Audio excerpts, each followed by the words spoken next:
Hello everyone and welcome to part 5 of the Raising Consciousness series, Closing the Temple Portals. I'm AJ Kavanagh and together with my husband Thomas Workman, we're intuitive channels with Speaking from Source. And today we're going to take you on a trip to some amazing temples down the Nile, all the way down to Luxor, to visit some of the incredible temples.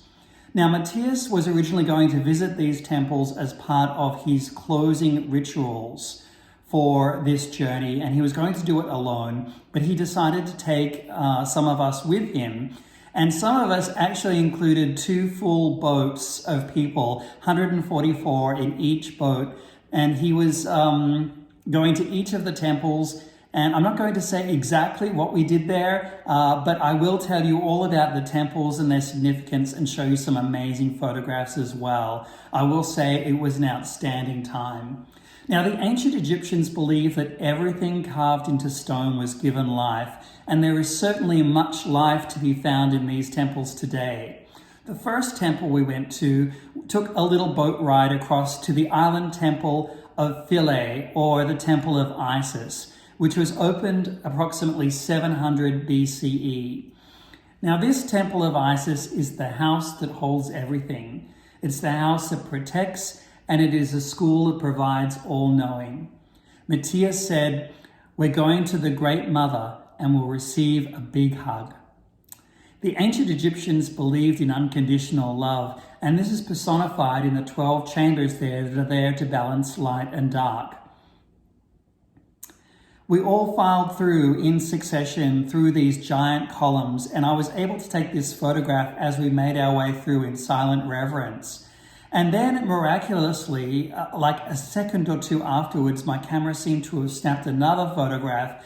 And I don't quite know how to explain this, but it looks like an energetic aura reading of all of the people. I'll let you decide exactly what it is.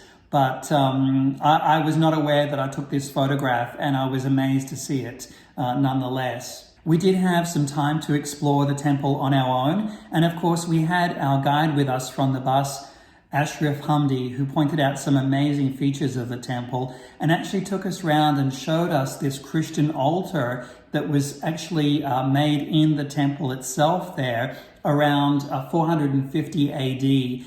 And it's an amazing example of how the Egyptian gods and goddesses and the people that worship them coexisted with the emergence of Christianity. But the temple itself was actually closed down in 537 AD.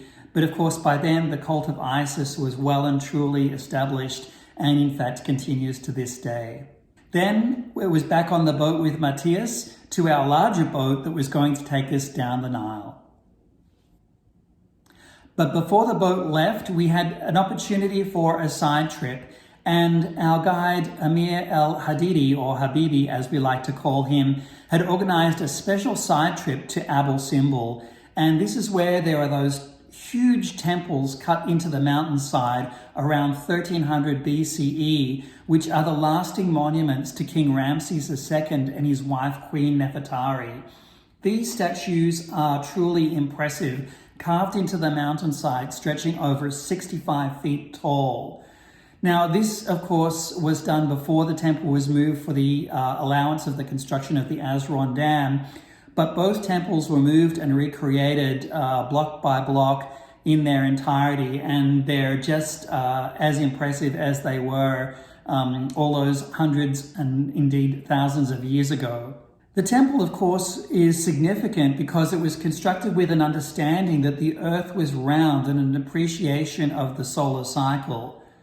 It was done with such precision that on every October 22nd and February 22nd, the rays of the sun would penetrate over 200 feet deep into the temple, stretching right back into the inner sanctuary to illuminate the sculptures on the back wall. And these dates actually were the pharaoh's birthday and his coronation day. At least that's what it is believed to represent.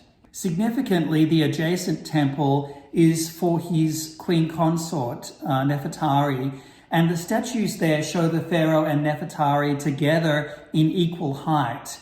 And it's really fascinating because such depictions of equality of the sexes were also found in the reign of Akhenaten and Nefertiti. So it's interesting over that time span how they seem to have a balance and equal regard of the sexes there, even at the highest level. Inside the temple walls is inscribed the very first account of a peace treaty with another nation as well. It's really quite remarkable living history for you to see. And what's significant at the innermost sanctum where the sun's rays hit on those 2 special days of the year are the goddess Ra Hokarati, representing the sun's journey from horizon to horizon, the pharaoh Ramses himself, and the gods Amun-Ra and Ptah. And what's interesting is that they're all depicted on a pedestal of equal footing. And it's the first time in Egyptian history that we actually see the pharaoh Ramesses depicted on equal status as the gods. And in fact, it was his way of saying that he was this living God and personify himself as a god. Quite remarkable. The Colossus of Ramses is a 4-hour bus drive through the desert.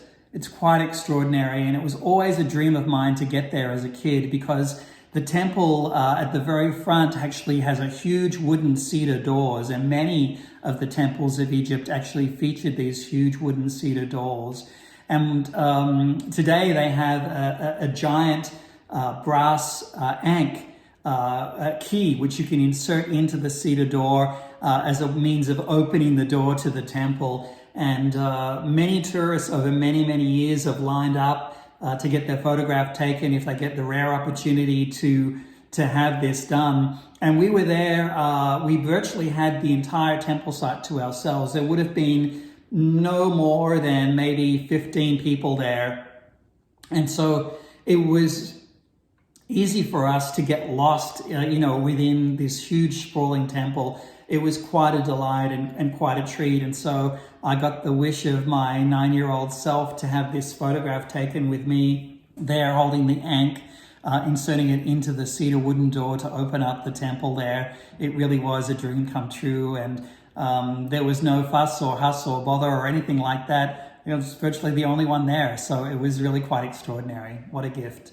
And then it was back to the boat and on to our journey down the Nile. And it was remarkable to see the banks of the Nile with its papyrus reeds and palm trees looking much as it had back in the days of the great pharaohs themselves.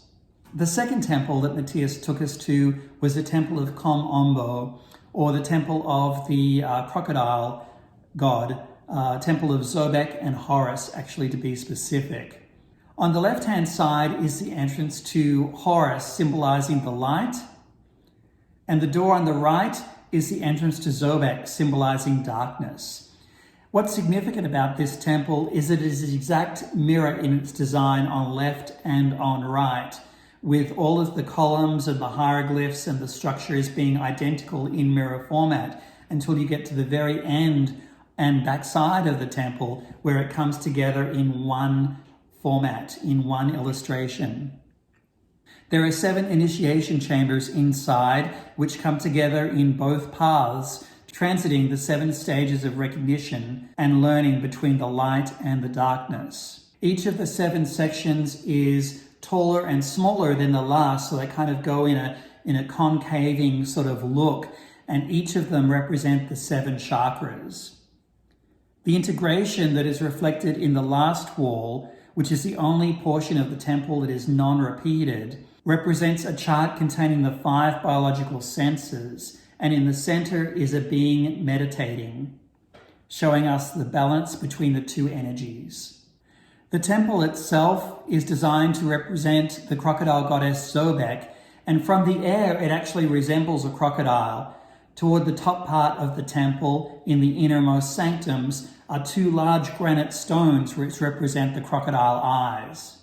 As Matias was to remind us, there is no light without shadow. There is no shadow without light.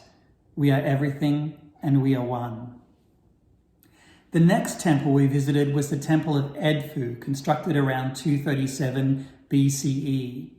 This is a very special temple as only nobles were permitted inside the courtyard area. The temple of Edfu, of course, honors the falcon or the hawk, There are some amazing statues of this represented throughout the temple.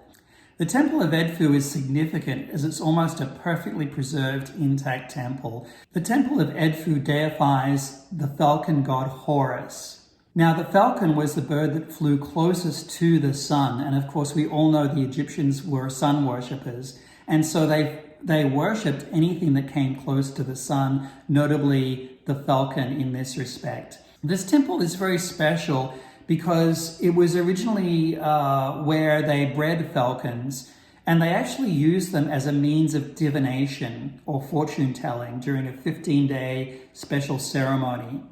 And the falcons would reside on what is known as the Bridge of Appearance at the top of the front of the temple, and they were often fed special meats. The imagery on the outside of the large temple walls was intended to be very visible to the public, but only the priests and the nobility could enter the forecourt area, and fewer still the inner sanctum.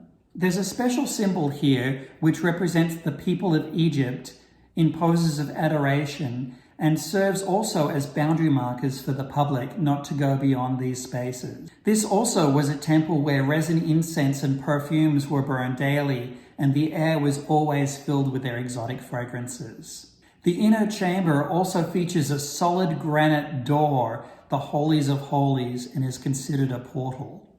Back on the Nile and cruising down the river, we also came across some traders that sailed up to our boat trying to sell us some tablecloths and some dresses. It was really quite amusing to see them do their work. And they would throw up these items to the top deck of the boat. And if we liked them, we'd take the items and then in the plastic bag that they were in, throw down the cash for them to receive. It was a bit of fun and games, that's for sure.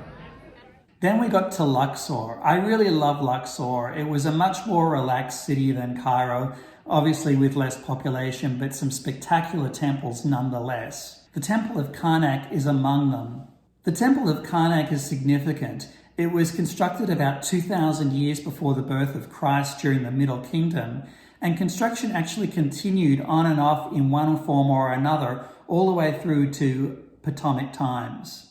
The temple today features amazing columns, a matter of fact, over 122 all in all. The temple also features in its forecourt rows of ram sphinxes, known as criosphinxes.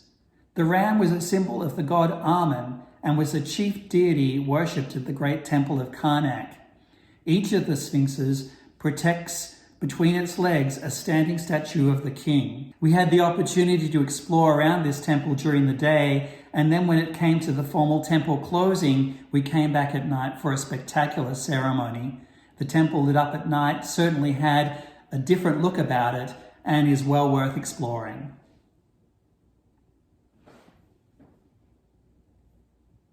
Next up, it was down to Deadra and the Temple of Hathor.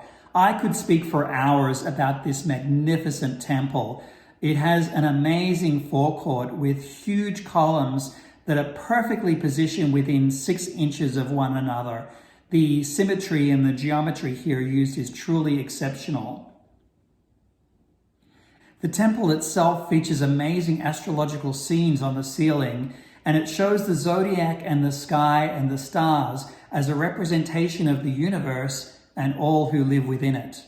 We were very lucky as they were doing some maintenance on the temple at the time up toward the roof, and I was able to go up there and get a unique view looking back down on the temple with these panels having been removed. This temple is famous and unique for so many reasons, specifically Hathor alone. One of them in particular is quite curious. Known as the famous melted steps, it's one of Egypt's most enduring enigmas, and it's located inside the Deadra Temple. Was it melted by heat, a solar blast, a corrosive spill, or just simply foot traffic wearing down through erosion? No one really knows for sure, but I suspect it could be the energies and the vibratory frequency of the temple, which created this kind of oozing effect, quite different from erosion. Also on the temple walls are depicted reliefs featuring the famous light bulb hieroglyphic. It's a relief depicting a snake emerging from a lotus bulb, and it's designed to represent light. Could this be actually the invention of the light bulb or electricity that the ancients knew? Only ancient alien theorists can answer that, and they'll probably say yes. On the outside of the temple as well is something quite interesting, a huge depiction of Cleopatra and her son Caesarion, who was born between Cleopatra and Julius Caesar. Caesarion is quite a unique name, and it's marked because of the way in which he was born. It naturally indicates that he was a Caesarean birth, which is the term we use to this very day. On the outside of the temple to one side is also a very special area. It's a huge sunken swimming pool. It's a sacred lake known as Cleopatra's Pool, and the pool is so large it actually is equal to that of an Olympic-sized swimming pool today. It's an area back in antiquity that was used by priests to purify themselves in special ceremonies.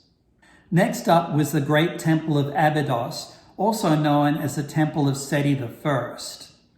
It's amazing in these incredible columns on the outside are very modern in their design. It was also the burial place for many of the first kings that ruled a united Egypt, Upper Egypt and Lower Egypt. The temple itself was considered the entrance to the underworld. It has beautifully detailed reliefs further on in. This temple has also another famous aspect, and that's the famous helicopter UFO hieroglyph.